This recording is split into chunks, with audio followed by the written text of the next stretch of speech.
My friends, if you listen closely, you may hear it already, the soft murmur of countless lives whispering through your heart. Those among you who call yourselves empaths, who feel the tides of other souls as though they were your own, you know this murmur well. It is the hum of humanity, a chorus of suffering, longing, and unspoken dreams. Yet, within this music lies a grave danger, for in listening too deeply, one may forget the sound of one's own voice. Empathy, that sacred bridge between the self and the other, has been exalted as a virtue of the highest order, but I must warn you, every bridge, if crossed without awareness, leads to exile. The empath who walks too far across dissolves into the very landscape they sought to understand. They become the other, a mirror without reflection. This, my friends, is not compassion, it is self-erasure. In my years of work, I have seen many souls drawn into the labyrinth of another's pain, believing that by entering they might bring light. But when the boundaries of the self are not firmly anchored, the labyrinth consumes the visitor.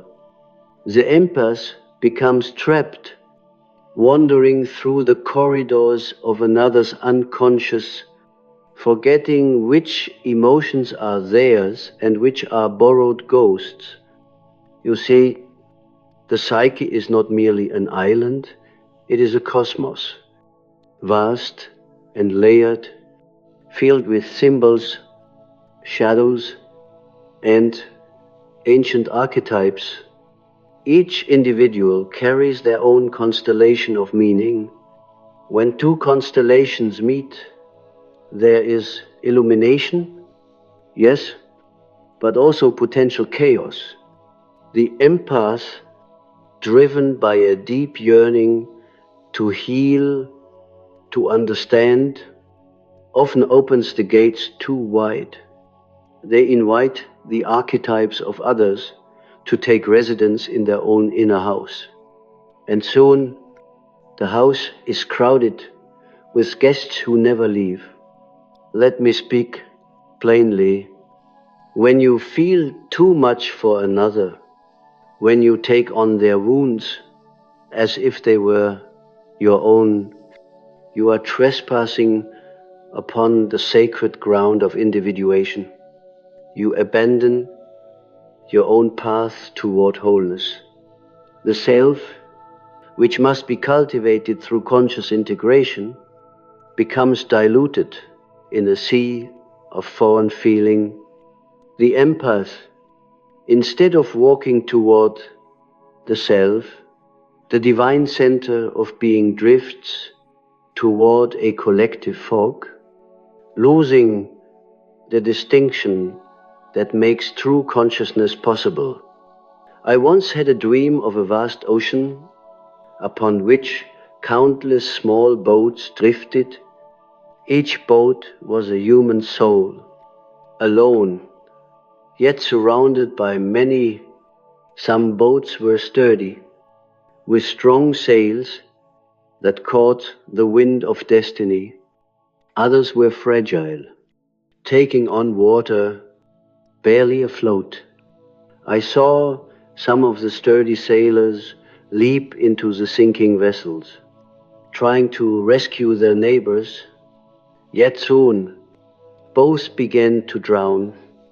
The ocean did not care who was noble or who was lost. Compassion without boundary becomes the undertow. The empath's tragedy lies not in their capacity to feel, but in their failure to return. It is a beautiful thing to descend into another's darkness, to witness it, to honor it, to offer presence. But you must not stay there. The descent is part of an alchemical process. solve et coagula, to dissolve and then to reconstitute. To dissolve in empathy is divine. To reconstitute in self-awareness is salvation. Without the second, you are but water, endlessly adapting to the shape of other vessels. Why, you may ask, does this happen? Why do certain souls, those I would call empaths, in modern tongue, lose themselves so easily? The answer lies in the shadow.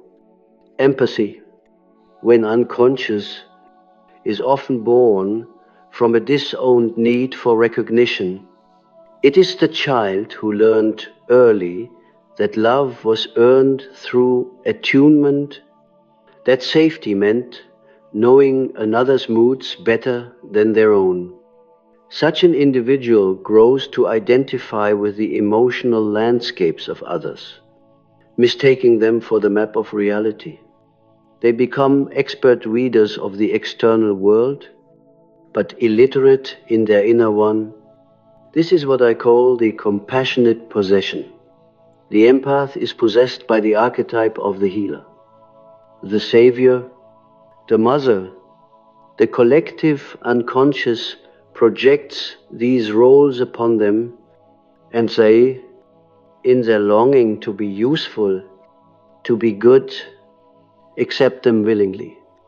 But every archetype, though divine, has a shadow. The healer's shadow is martyrdom. The savior's shadow is control. The mother's shadow is suffocation. When empathy becomes identity, it ceases to be love, it becomes bondage. Consider the myth of Narcissus. Most remember it as a tale of vanity, but they forget the nymph, Echo, who could only repeat the words of others. She is the true emblem of the empath. She listens, reflects, and dissolves, unable to speak her own voice.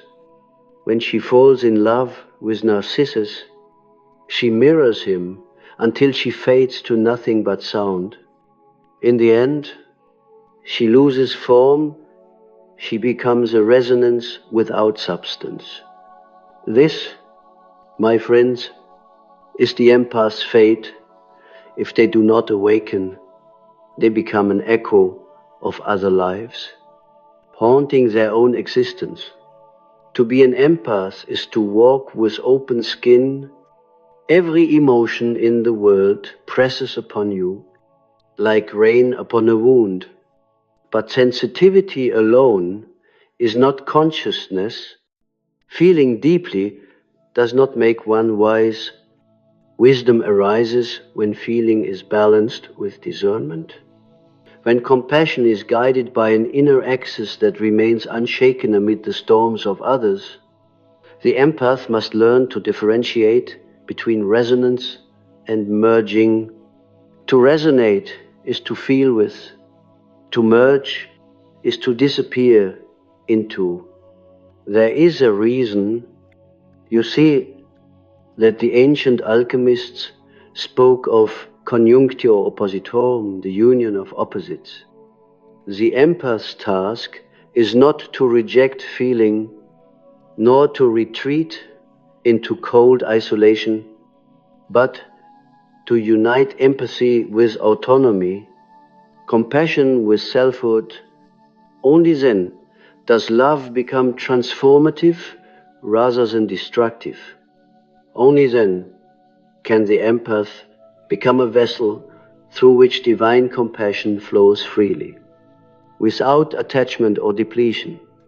I tell you this, the world does not need more suffering hearts drowning in the sorrow of others. It needs souls who can stand at the edge of the abyss and see it without falling in. The true healer does not rescue. They illuminate. They do not absorb darkness. They transmute it through the fire of consciousness.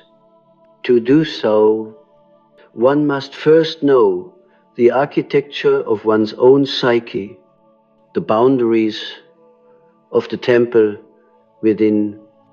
In my practice, I once met a woman who could feel the pain of everyone she encountered.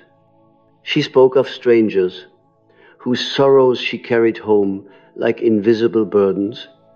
"It is my gift," she said.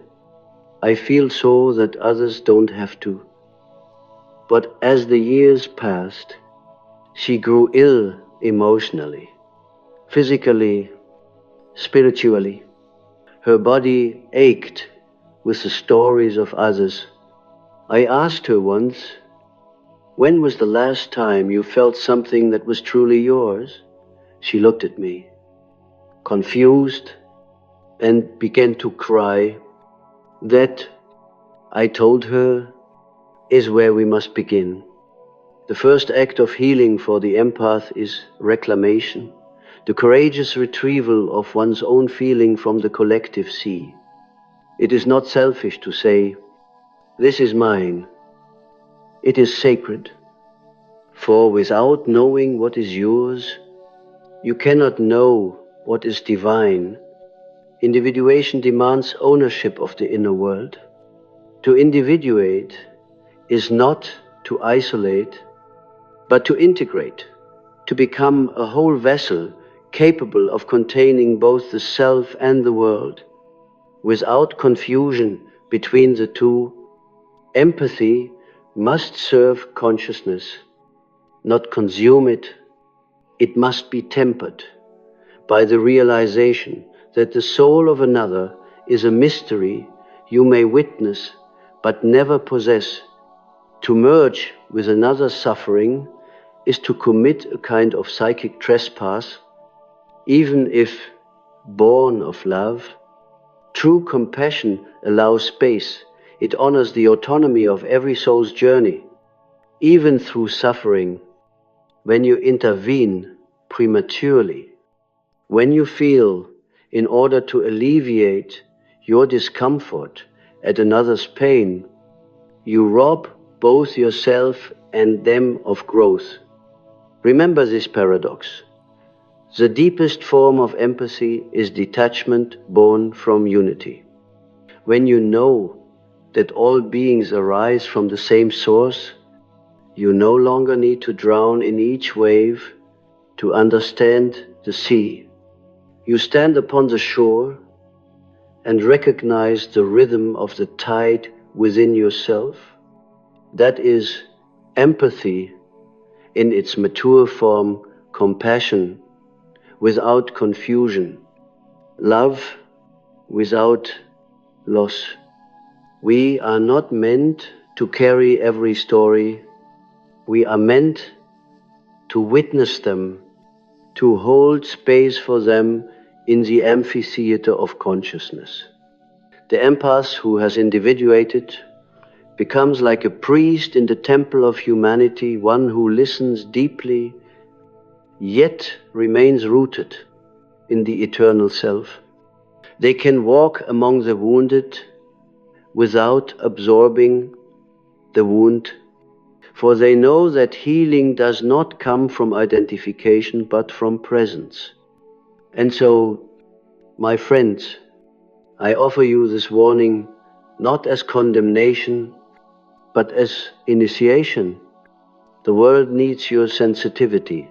It is the wellspring of art, intuition, and mercy, but it must be harnessed through awareness, through the alchemy of the shadow. For if you lose yourself in other stories, who will tell your own? The gods whisper through you, not to erase your identity, but to awaken it, to make of your individuality a vessel for the universal. In the silence between your heartbeat and another's sorrow lies the narrow bridge where empathy becomes wisdom. Walk it carefully. Do not mistake absorption for love. Do not mistake suffering for connection. The divine seeks not your depletion, but your becoming. When I speak of the empath's peril, I do not speak only in the language of psychology, but in that of the soul. For what is empathy but a form of psychic participation, an ancient inheritance from the time when humankind still lived in the great womb of the collective, when the boundary between I and thou had not yet been born? The empath is, in truth, a remnant of that primordial consciousness, the old world where all was one, yet we are no longer children of that undifferentiated unity. The modern soul must individuate, it must awaken to its own center, even as it remains aware of the whole, to feel deeply, to merge with others, is to return briefly to that oceanic origin, but the danger lies in remaining submerged, for the sea that nourishes can also drown. I have seen in my patients the subtle seduction of this merging, the relief it brings, the sweetness of belonging, the illusion of oneness. The empath believes they are healing others, but secretly they are seeking reunion with the lost mother, the great unconscious. They yearn for dissolution into something larger, mistaking regression for compassion. The unconscious, however, is a devouring mother. She gives comfort, but she does not let go easily. Each time you abandon yourself to another's pain without awareness, you reenact this ancient hunger. You descend into the archetype of the devoured child. In that abyss, there is no distinction, no self to speak of. The empath becomes a vessel filled not with divine compassion, but with psychic debris, fragments of other lives, emotions and wounds. They begin to mistake this chaos for their own essence. Their dreams become crowded, their thoughts are haunted by strangers. They speak in voices not entirely their own. You may have noticed this in yourself when you leave a conversation and feel drained, heavy, altered in ways you cannot name. This is not empathy, it is possession. The soul of the empath is like an open field without fences, upon which the shadows of others wander freely. And yet, the empath, unaware of their vulnerability, calls this openness virtue. They say, I feel everything, therefore I am alive. But to feel everything is to belong to no one, not even oneself. In the alchemical language, the empath who loses themselves is stuck in the nigredo, the blackening, the stage of confusion and dissolution. This is necessary at first, for all transformation begins in chaos, but one must not remain there. The alchemist continues, distills, separates, refines through the fire of awareness. They extract the essence from the dross. The empath, too, must become an alchemist of feeling, learning to separate what belongs to them from what does not. Only then can they move towards the albedo, the whitening of clarity. I once counseled a young man who wept for the suffering of humanity. He read the news each morning and collapsed beneath the weight of every injustice. "How can I not feel it?" he asked. "It is my duty to care." I said to him, "Yes, but you confuse caring with carrying. There is a profound difference. The world does not ask you to bleed for every wound. It asks you to see the wound and remain conscious. If you bleed for all, you become part of the infection. But if you witness with awareness, you become part of the healing. Empathy without boundaries is an unconscious attempt to redeem the world, a Christ complex in psychological clothing. But redemption is not achieved through suffering alone. It arises from the union of suffering and meaning. When you merely absorb pain, you add to the world's darkness. When you understand it, you transform it. That is the difference between the empath who loses themselves and the one who awakens. The soul's task is not to escape the collective unconscious, but to bring light into it. This is the work of individuation. The empath who has not individuated is like a candle left in the sun. It melts into the collective heat. But when consciousness arises, the same flame burns steadily in the night, illuminating without being consumed. The world is full of heat. It needs light. Let me tell you of another dream. A woman stood before a mirror that showed not her reflection, but the faces of all those she had helped. She looked into the mirror and saw hundreds of eyes gazing back, sad, longing, grateful, accusing. The mirror whispered their names. She reached out to touch one face, and her own began to dissolve, piece by piece, until only the others remained. When she awoke, she felt hollow, as if her soul had been scattered among those faces. This, my friends, is the psychic image of empathy without center. It is the sacrifice of identity to the gods of compassion, and yet compassion itself is divine. How then to reconcile these truths? The answer lies in paradox. One must be both open and closed, receptive yet rooted. Imagine the heart as a chalice.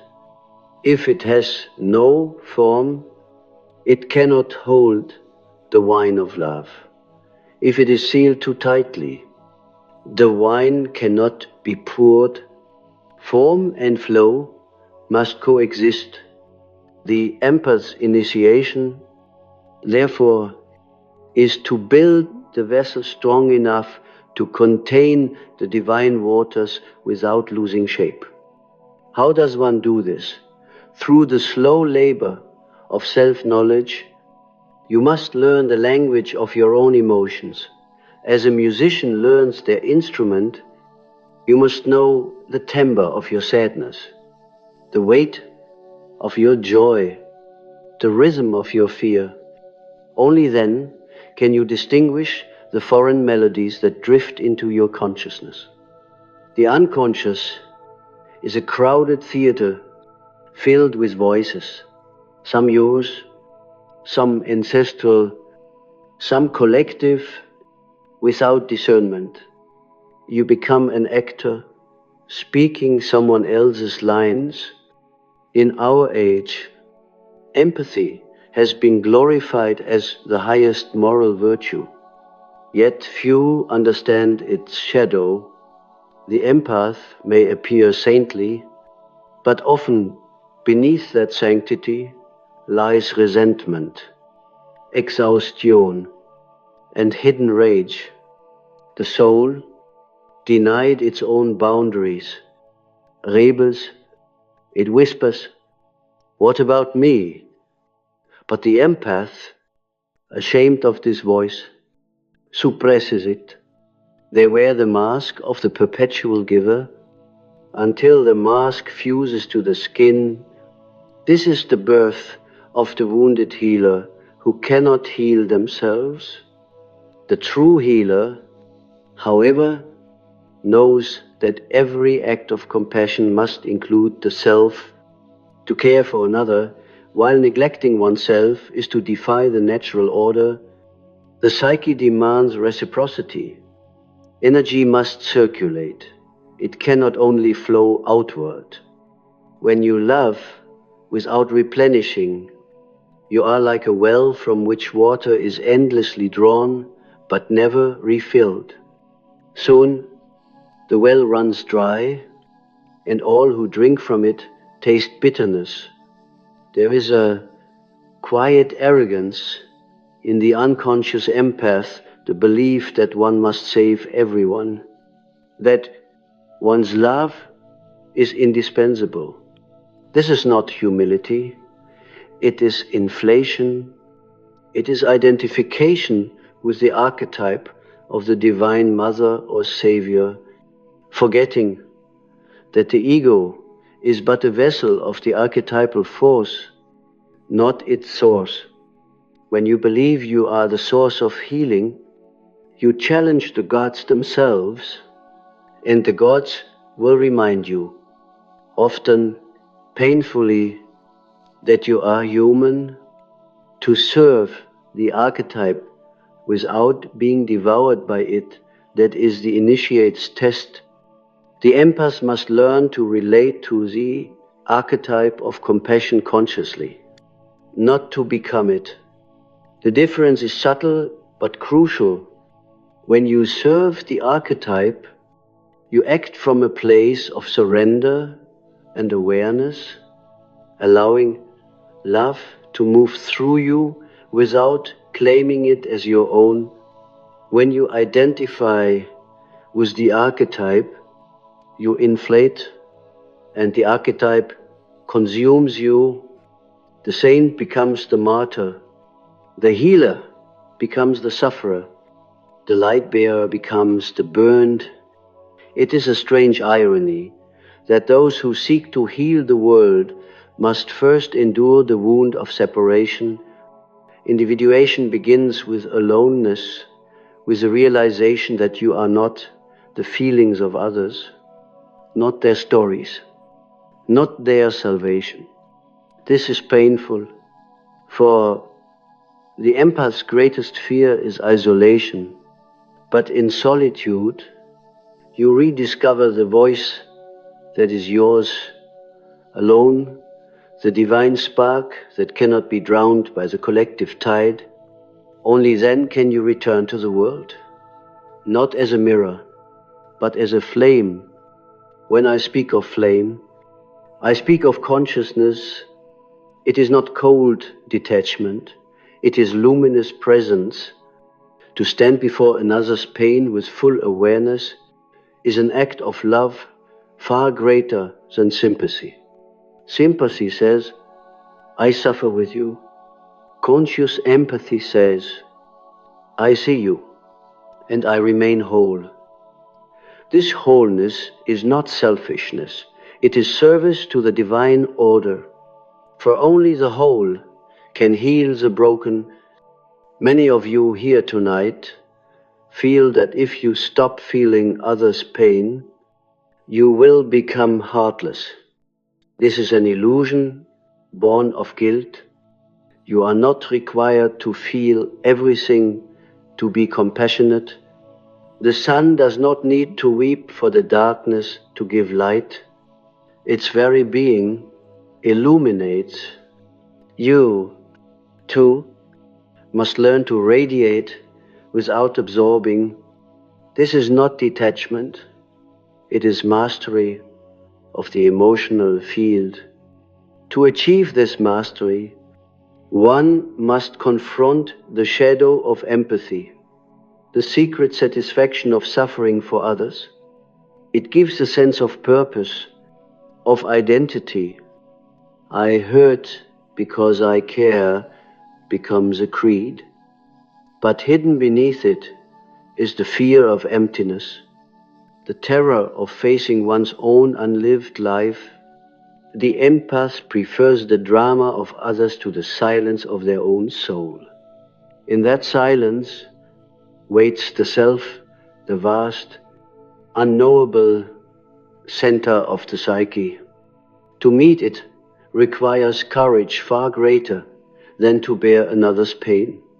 When you finally turn inward, when you face the inner void, you will see that the same compassion you offered the world is what you have withheld from yourself. You will realize that empathy begins not with others, but with the capacity to hold your own suffering without escape, to feel yourself fully, without merging, without projection.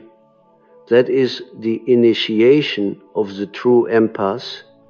Then, when you look upon another's wound, you will recognize it as part of the same mystery, not as something you must fix, but as something you can honor.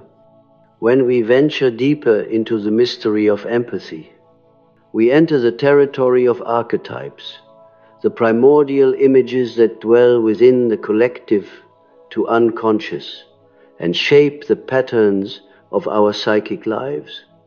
Every empath who loses themselves does so because they have become entangled with an archetype, often without knowing it.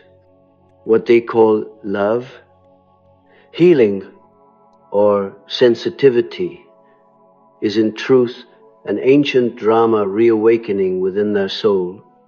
There are three primary archetypal currents that I have observed in such souls: the mother, the healer, and the redeemer.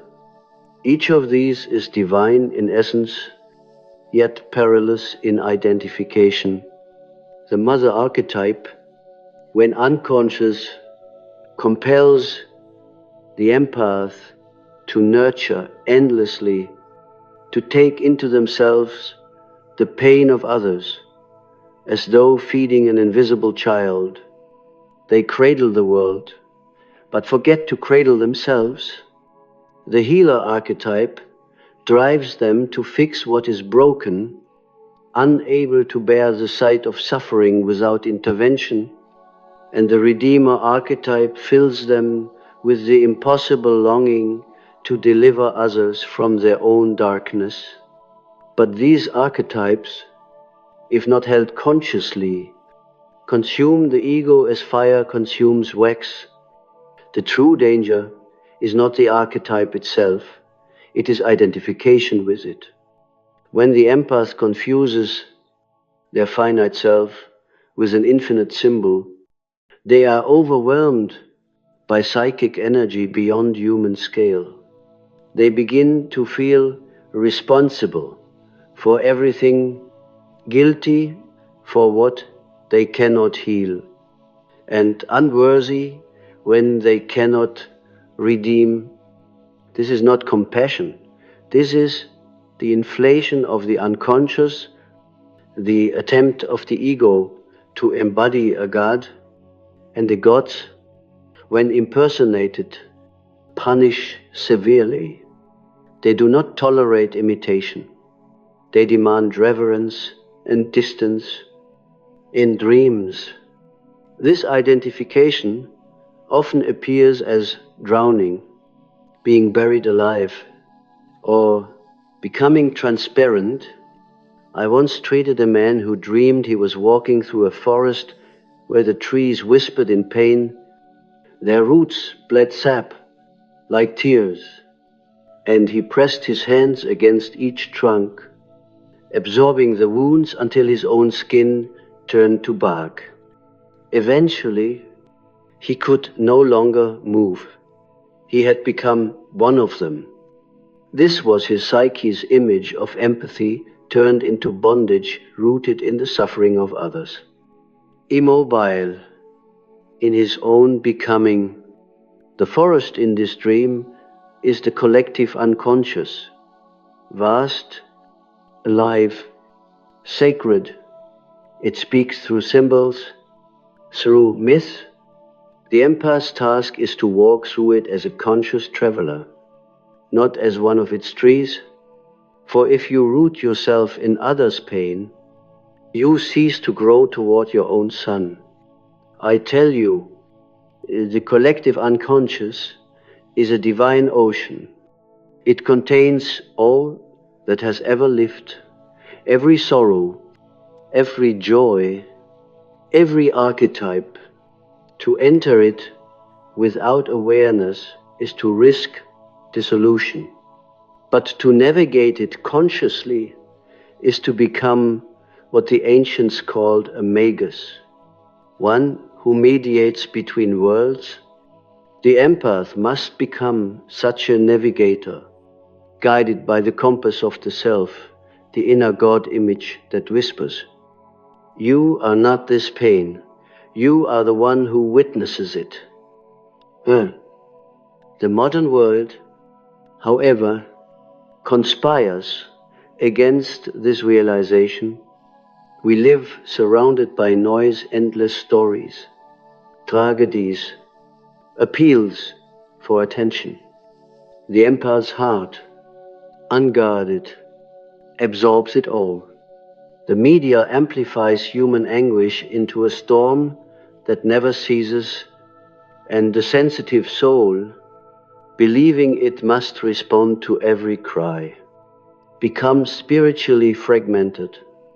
Never before has humanity demanded that so many feel so much, so continuously, but the psyche is not built for constant exposure. It needs rhythm, engagement, and withdrawal, expansion, and return without retreat. Empathy becomes infection. You must learn the sacred art of withdrawal, which is not escape, but renewal. Even Christ withdrew to the desert. Even the Buddha turned from the marketplace to sit beneath the tree of awakening. The empath, too, must find their inner hermitage. It is there that they wash away the psychic residue of others and return to the source of their own vitality. Withdrawal is not rejection. It is the act of sanctifying the self so that compassion may flow again, pure and untainted. Let me tell you of a vision that once came to me in meditation. I saw a vast marketplace filled with the cries of the wounded. In the center stood a well, and around it gathered healers, each drawing water to offer the thirsty, but the water grew cloudy, for each healer had begun to pour their own blood into the well, thinking to make it more potent. The people drank and were briefly comforted, but the healers grew pale, their eyes hollow, their hands trembling. At last, the well ran red, and the healers fell one by one. Then a voice spoke from the depths, "You cannot purify the world with your blood. The well needs your clarity, not your suffering." That voice was the self, speaking the eternal truth. Suffering is not the measure of love. The empath who equates pain with compassion commits a sacred error. True empathy arises not from suffering but from seeing through. It is the ability to perceive the divine in another's pain without being consumed by it, to hold their story within the larger tapestry of meaning. And meaning is the antidote to possession. When you can see the symbolic nature of suffering, its archetypal dimension, you cease to drown in its personal aspect. You begin to perceive the myth unfolding through each person, including yourself. You realize that every sorrow belongs not only to the individual, but to the human story as a whole. Then compassion becomes cosmic. It transcends sentimentality. You no longer say, I must save you. You say, I honor the God within your suffering. This shift from personal to archetypal vision transforms empathy into sacred witnessing. The empath's journey is therefore a mystical initiation. In the beginning, they are naive participants, swept away by the collective tides of feeling through crisis, through exhaustion, despair, or collapse. They are forced to confront their shadow, to admit their hidden desire to be needed, to be savior, to be pure. In the dark night of the soul, the old identities die, and if they persist through the blackness, if they dare to face the nothingness where their borrowed selves dissolve, something new is born. The conscious empath, the alchemist of the heart.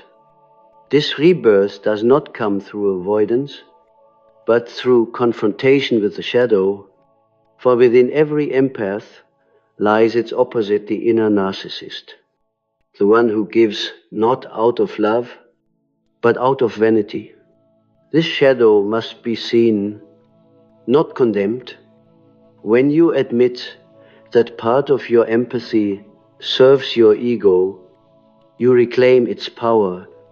The false compassion that drained you transforms into authentic love that sustains you. The alchemists called this the conjunctio, the sacred marriage of opposites. In the empath, it is the union of sensitivity and sovereignty, of feeling and discernment.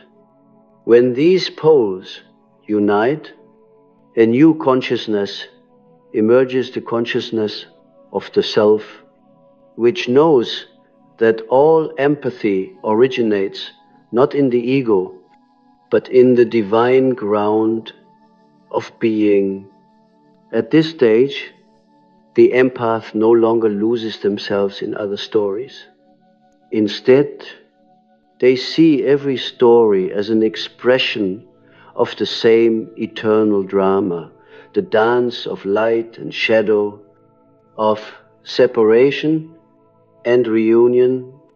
They participate, but they do not identify. They love, but they do not cling. They serve, but they do not bleed.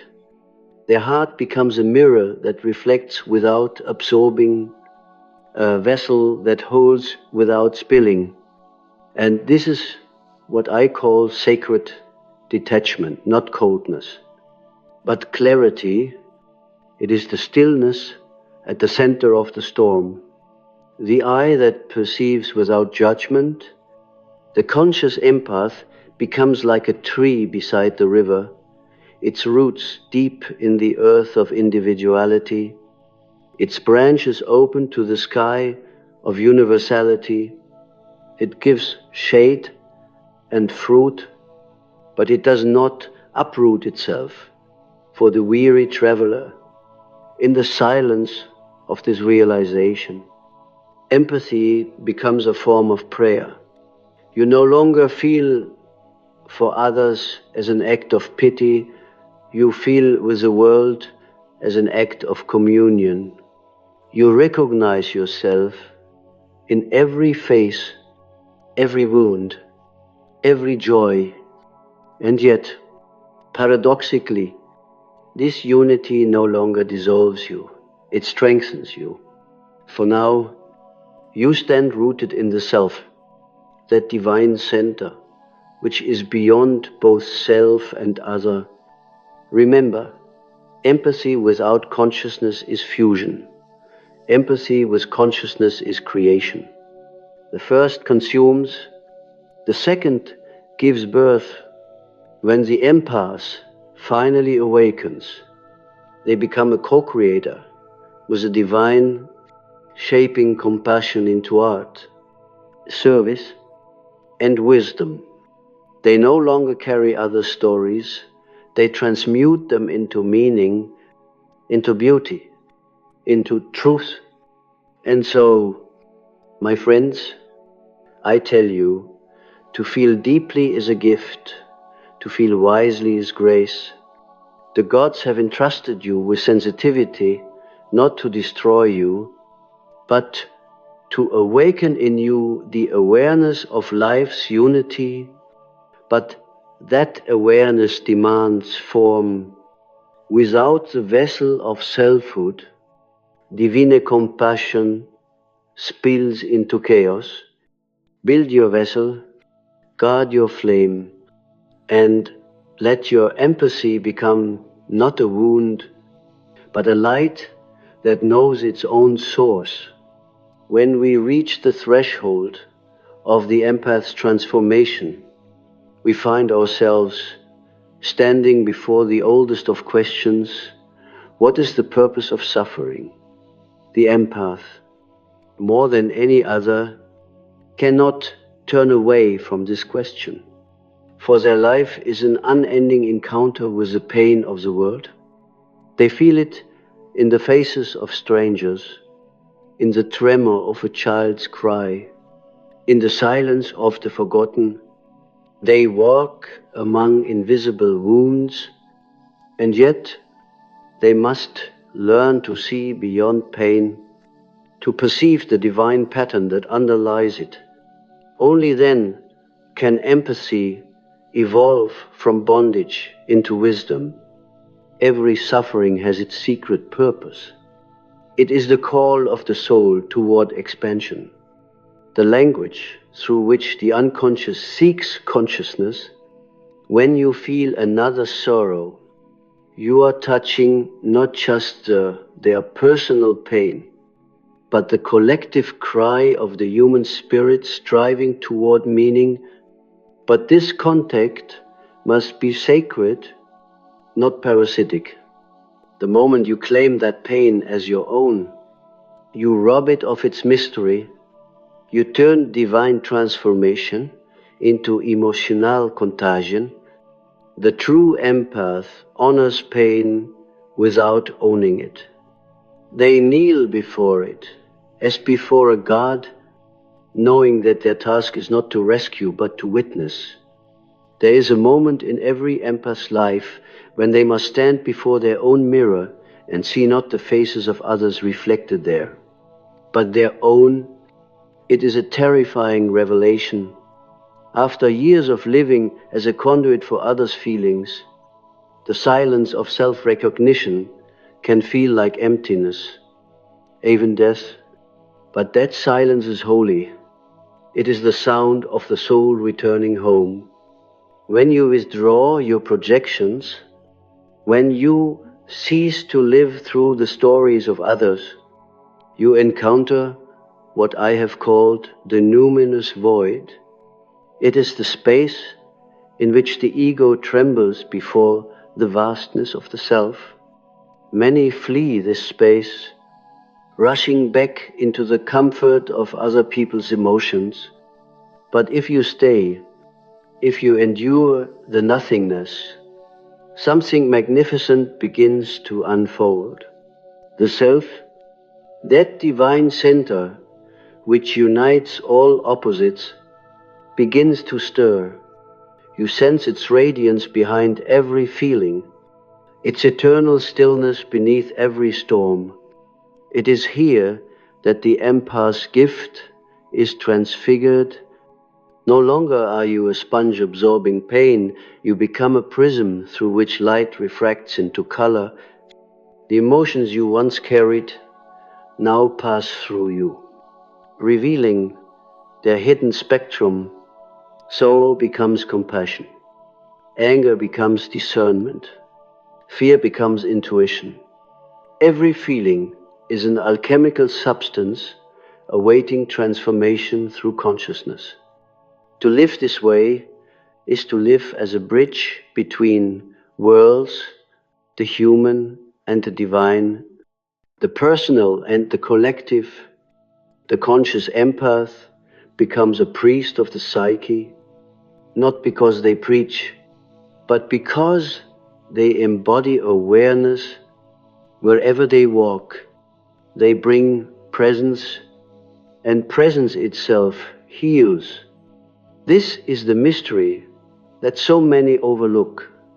It is not what you do for others that heals. It is the consciousness you are in their presence. There are moments when such an empath will find themselves in conversation with a broken soul. The other may speak in fragments, in tears, in long silences, and yet, without offering advice, without taking on the pain, the empath listens, truly listens, with the fullness of being. In that space, something unseen begins to move. The other's unconscious recognizes itself in the field of awareness, and healing begins naturally, like a seed responding to sunlight. No words are necessary. The empath has become the vessel of the self. But I must return now to my warning, for even in awakening, the danger does not vanish. The unconscious is eternal. Its seductions are subtle.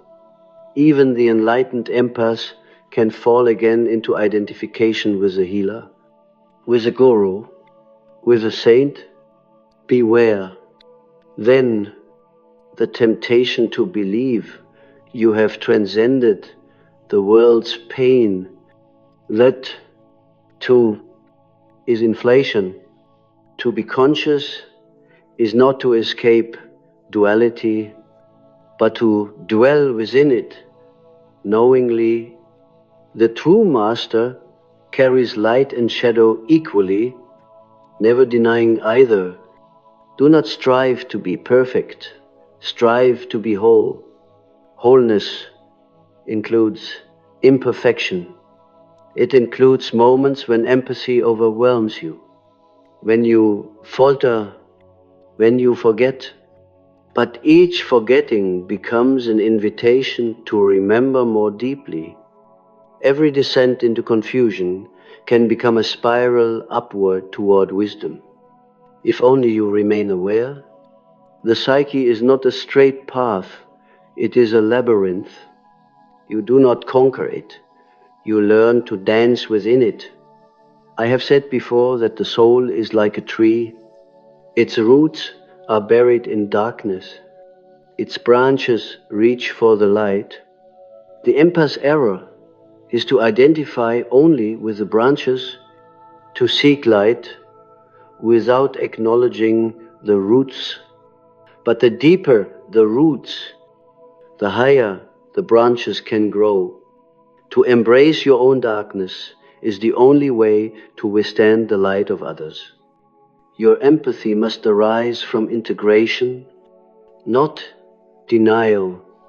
Only then does it become a force of creation. Let me speak now of the archetype that completes this journey, the self. The self is not the ego. It is the totality of the psyche, both conscious and unconscious, human and divine. It is the mandala of wholeness, the God image within. When the empath aligns with the self, empathy ceases to be personal. It becomes transpersonal, a function of the divine through the human. You no longer do empathy, you are empathy. It flows effortlessly, without sacrifice. You feel the world's sorrow, but it does not crush you, for you have realized that it is not your sorrow, it is the eternal play of opposites seeking balance within the one. At this stage, even pain becomes sacred. You no longer recoil from it, nor rush to heal it. You hold it in awareness, knowing it belongs to the great alchemical fire that transforms spirit into form and form back into spirit. you become a witness to the mystery of existence itself. That witnessing is love in its purest form, yet, remember, this awareness must be lived, not merely understood. To speak of compassion is easy. To embody it consciously is a lifelong discipline. You will be tested again and again. The word will continue to cry out, and your heart will tremble with its sorrow. But now you will know that to help does not mean to absorb, to love does not mean to lose yourself, to serve does not mean to die a little each day. You will know that the highest act of empathy is to remain in your center while holding the world in your gaze. And perhaps one day you will stand before someone whose pain mirrors your own long-forgotten wound.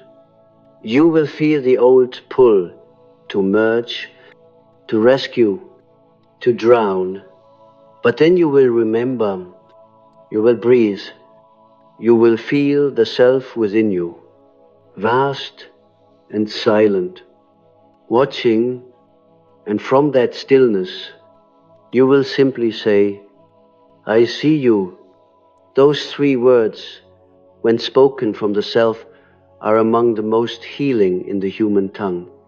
For to see truly is to redeem, not to change, not to fix, but to behold another soul in its naked truth.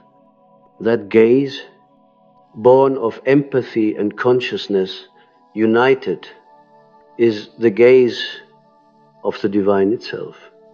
Through it, the other remembers their own divinity. Thus, empathy becomes revelation. So, my final warning is also my final blessing. Guard your empathy as you would a sacred fire. Do not let it be extinguished by cynicism, nor let it burn you to ashes through overuse. Feed it with awareness, contain it with boundaries, and let it illuminate your path. The world needs your sensitivity, but it needs it conscious, not chaotic. Remember, you are not here to drown in the stories of others. You are here to help them. Remember, they can swim. You are not here to absorb their darkness, but to remind them of their own light. The divine lives not in your suffering for them, but in your presence with them. And as you walk from this place, as the echoes of these words fade into the quiet of your soul, may you feel within yourself the still center of the self, that place where empathy and wisdom are one, where every face is your own, and yet you remain utterly yourself. Go forth. Then, as conscious empaths, bearers of the sacred flame, love the world deeply, but never lose yourself within it. For the self that knows love without losing itself is the mirror of God.